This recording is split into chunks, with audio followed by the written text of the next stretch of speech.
Welcome to Between Takes at LAWO Classics. Today, we're joined by composer Eivind Buene, who is releasing a new album with trio Accanto called Personal Best. It's a title that invites both confidence and curiosity, so let's start there. When you hear the title Personal Best out loud now, does it make you smile? Does it make you feel proud, or how does it make you feel? Oh, it makes me smile, and I feel proud of it. It's a collaboration between myself as a composer and performer and the trio Accanto. And it was a lot of fun to dig into their personal histories and their personal tastes and their improvisation and their performance in every way. So, yeah, it makes me smile. Was there a moment during this project when you thought, this feels like me? Good question. I think that the first time that moment came was during the composition process. And I was writing this piece quite a few years ago, and I started the process with musicians online because this was COVID times and we couldn't meet up and be in the same room. So it took a little while to, get the feeling for what this was going to be. But I remember very well in my working study, having collected materials from them, having done interviews with them, conversations, and then I suddenly started to feel, now I know what this is going to be. What did working with Trio Accanto bring out in your music that surprised you the most? I think what surprised me the most was bringing in the element of biography, where I started interviewing them and talking to them, recording it as sound. And then when I listened back to the recordings, I was a little stunned about how precise it was as an artistic material regarding. They were talking about their upbringings with music, their work with the repertoire, their philosophies, their families. And these are players who have really played everything of contemporary music the last 30, 40 years.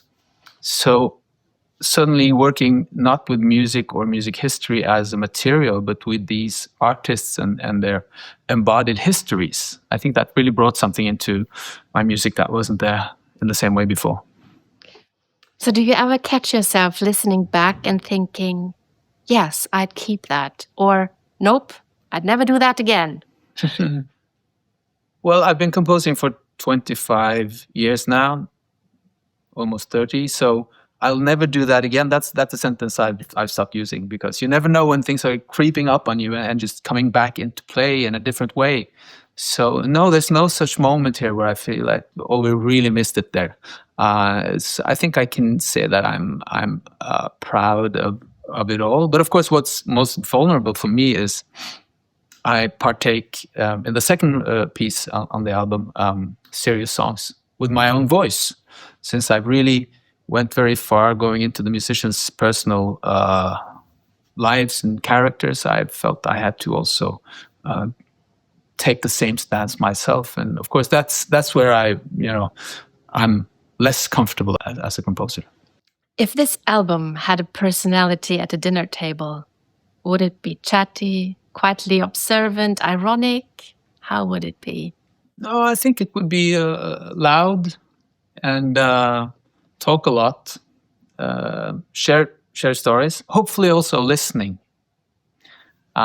because composing it's telling stories, it's telling music, but it's also about listening. So, yeah. Which part of the music was the most fun to write? Not the most important, just the most enjoyable. I think that was making the collages. There are parts of the work Personal Best where the musicians improvise with versions of themselves.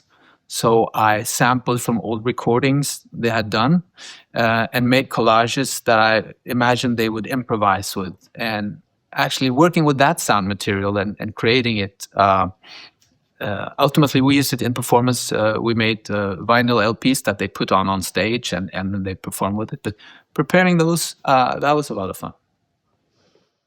Do you think listeners need to understand this music or just spend time with it? Yeah, I think the concept of understanding music is a little overrated, and I think the experience of it is the most important. And of course, spending time. Yes, I think that's a big one in today's way of exploring music. Maybe we go into a streaming service, we hear 1 minute of something, and we say yes or no, or YouTube or whatever. But spending time with an album, spending time with the full musical form is important, because what can happen then is music becomes what the German composer Helmut Lachenmann called something existential experience. And I think for that to happen, you need to spend time. Is there a small detail in the album that you're oddly fond of, even if no one ever else will notice it?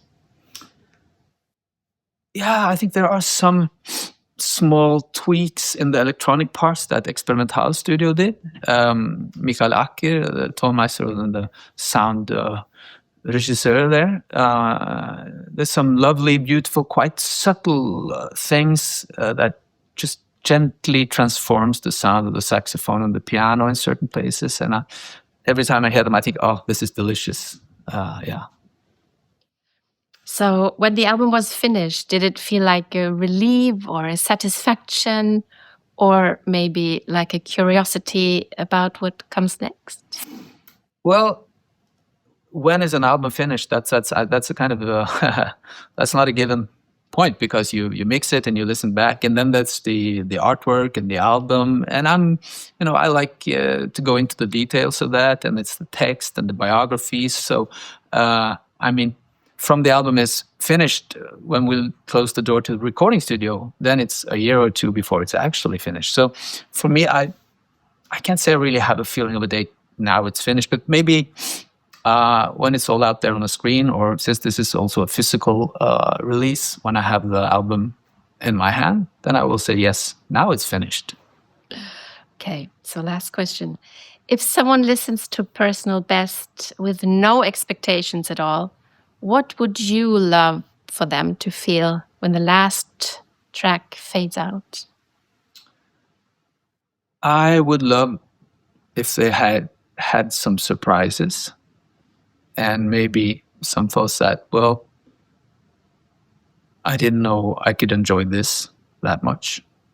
And also a feeling that they actually get to know the performers a little, and myself as a composer, since we contribute on this album with our voices, speaking voices, singing voices. Often the musician in new music is some kind of spirit being, not to speak of the composer, really. And I hope in this album that the listener gets closer to the people who actually makes the music.